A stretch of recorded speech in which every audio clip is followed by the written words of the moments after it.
இங்கே வந்திருக்க எல்லாருக்கும் வணக்கம். ஜெமினி கணேஷனும் சொல்லிடுறாரு. இந்த இந்த படம் ஆக்சுவலி எனக்கு ஃபஸ்ட்டு சிவா சார் வந்து சொன்னார், இந்த மாதிரி ஒரு படம் எனக்கு அப்படியெல்லாம் சொல்லலை, இந்த மாதிரி ஒரு ஸ்கிரிப்ட் கேட்டேன், ரொம்ப நல்லா இருக்கு, நீங்கள் ஃப்ரீயாக இருக்கும்போது கேளுங்க அப்படின்னு சொன்னாங்க. ஸோ ஒரு நாள் அப்படியே மிஸ் ஆகிட்டே போச்சு. அப்புறம் ஒரு நாள் நான் கேட்ட உடனே நான் சொன்னேன், சூப்பராக இருக்குங்க, யார் பண்ணுறாங்க அப்படின்னு. அப்போது அவர் சொன்னால் நீங்கள் பண்ணிங்கன்னா ரொம்ப சந்தோஷமாக இருக்கும் அப்படின்னு சொல்லி. பட் அவர் என்னை பொறுத்த வரைக்கும் இது எனக்கு கிடைச்ச ஒரு மிகப்பெரிய கிஃப்ட்டுன்னு தான் சொல்லுவேன். ஏன்னா ஒவ்வொரு நாளும் ஜெமினி கணேஷனும் சுருளிராஜனும் படத்தோட செட்டுக்கு போகும்போது சந்தோஷமாக தான் போவேன். காலையில் எழுந்திரிச்ச உடனே சரி இந்த செட்டுக்கு போகிறோன்னு ரொம்ப ஒரு சந்தோஷத்தில் தான் எழுந்திரிச்சு போயிட்டுருக்கோம். அதுக்கு முக்கியமான காரணம் வந்து டைரக்டர் இளவரசி சார் தான். ஏன்னா அவ்வளோ ஒரு சந்தோஷமான ஒரு மனிதர். அவர் எந்த ஸ்ட்ரெஸ்ஸு போடுங்க, என்ன எல்லாருமே பொதுவாக 6 மணி ஆச்சுனாலே பேக்கப் ஒரு 5 மினிட்ஸு லாஸ்ட் ஷாட் அப்படி இப்படின்னு சொல்லி ரொம்ப ஒரு ஸ்ட்ரெஸ்ஸாகவே போயிட்டுருக்கோம் எல்லாருக்கும். ஆனால் இவர் வந்துட்டு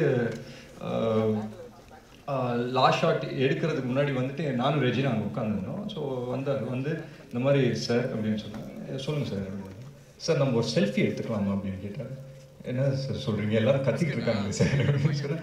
இல்லை பரவாயில்ல சார், செல்ஃபி எடுத்துக்கலாம் சார் அப்படின்னு. சரி எடுத்துக்கலாம். அதுவும் அவர் வச்சுட்டு இப்படி எடுக்கிற செல்ஃபியில் நார்மலாலாம் எடுக்க மாட்டார், இப்படி பவுட் பண்ணுற மாதிரி தான், முத்தம் கொடுக்குற மாதிரி தான் எடுப்பார். ஸோ இதுதான் அவரோட கேரக்டர். எந்த மாதிரி ஒரு ஸ்ட்ரெஸ்ஸில் போட்டிங்கனாலும் அதை வந்துட்டு அப்படியே டேக்கிள் பண்ணிவிட்டு வெளியில் வந்துடுறாங்க. அதுதான் அவரோட பெஸ்ட் குவாலிட்டி அப்படின்னு நான் நினைக்கிறேன்.